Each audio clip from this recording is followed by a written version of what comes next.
I've always been a very studious person. When I was in the 3rd grade, I used to read a lot, didn't have a lot of time for play. I used to get these massive headaches because I spent so much time studying, so much so that my parents had to take me to the doctor to see what was wrong. Turns out I needed glasses. These headaches were so intense that I would have to lay in the dark for hours with a washcloth on my forehead. And I didn't like that because I had a strategy, I had an agenda, serious things that a 10-year-old had to accomplish. Well, fast forward to graduate school. I'm in graduate school to be a nurse practitioner. And I'm standing at the counter in a clinic, and one side of my body starts to get numb and tingle, but I'm still that studious young lady. And I'm going to ignore it because I have things to get done. But then I feel myself start to tip over, and my preceptor catches me and says, "Are you okay?" And of course I am, because we have to forge ahead. But I find myself getting examined, getting a CT scan, the whole nine. Turns out I'm having complex migraines. Fast forward again. I am now 36 years old, program manager, managing 4 outpatient clinics, and I'm sitting in my office preparing for a meeting in the dark. Can you guess what's happening? I have a headache. Those pesky migraines are still haunting me, but I am staying in the course, preparing for my meeting, because that's what I do. I go to my meeting, and things are going as they always do, as I plan them, because I always have a strategy, except now I'm laying on the floor, and I'm surrounded by people, and I think I know my name, and I think things are okay, and then someone says, "What are your daughter's birthdays?" I don't know. Maybe this isn't a migraine, and it wasn't. I had a stroke. Go figure. So today I stand here to tell you how a stroke stopped my life and taught me how to live. The first thing I learned after I had my stroke at 36 is how to be present. I had a sign on my desk that day at 36 that said, "Be here now." Kind of like X marks the spot, like this big red dot on the floor. Be here now. Isn't that what I was doing all my life? I had my agenda, I had my strategy, I was collecting diplomas and degrees, all these letters behind my name. I'm always here. I always show up on time. I always do what I'm supposed to be doing. I'm always coloring in the lines. I get straight A's, and I do what I am told. I come to the meeting prepared. I do everything just right. But do you notice there's a word that stands out? I. Very seldom was it we.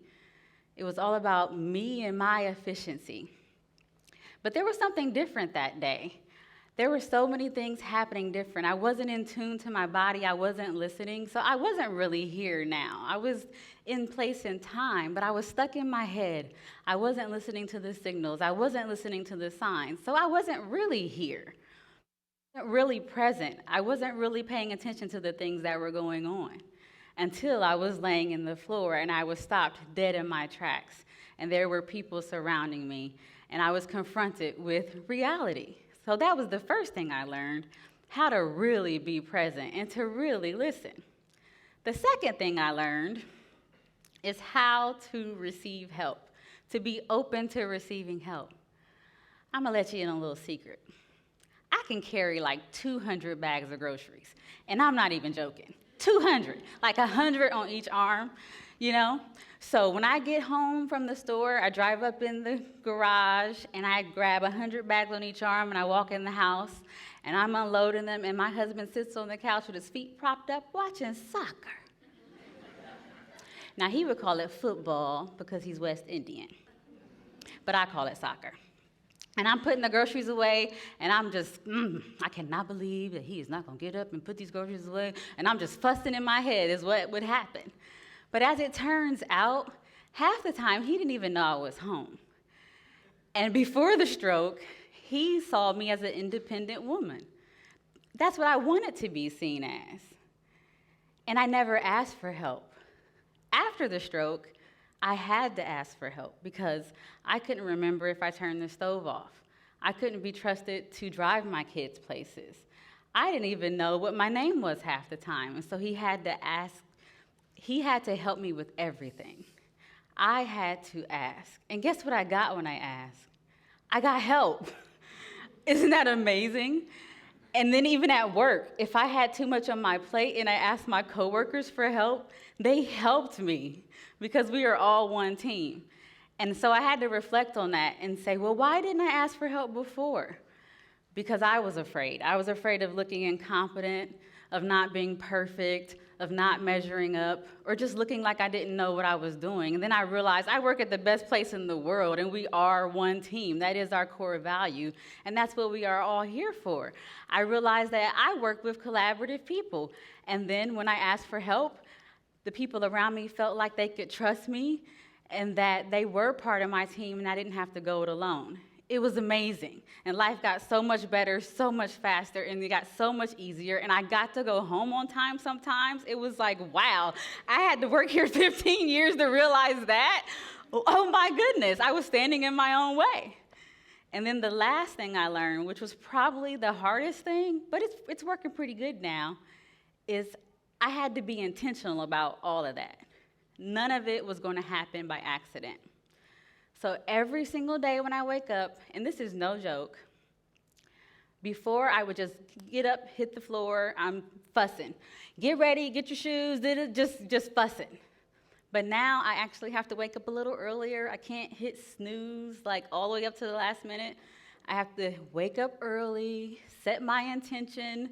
For me, this is what I do. I meditate, I eat breakfast, I exercise, and I know that sounds like a whole lot of stuff to do, but by the time I get here, I am in the right frame of mind to receive people, to have conversations, and it makes me fresh. And it's interesting, I came upon all of that after having a stroke. If I could have rewound time and learned all of that an easier way, I so would have did it. So I am considering this value savings time for everyone. You don't got to go the same road I did, but it was just like, wow, I have arrived. I had a stroke, it stopped my life, and it taught me how to live.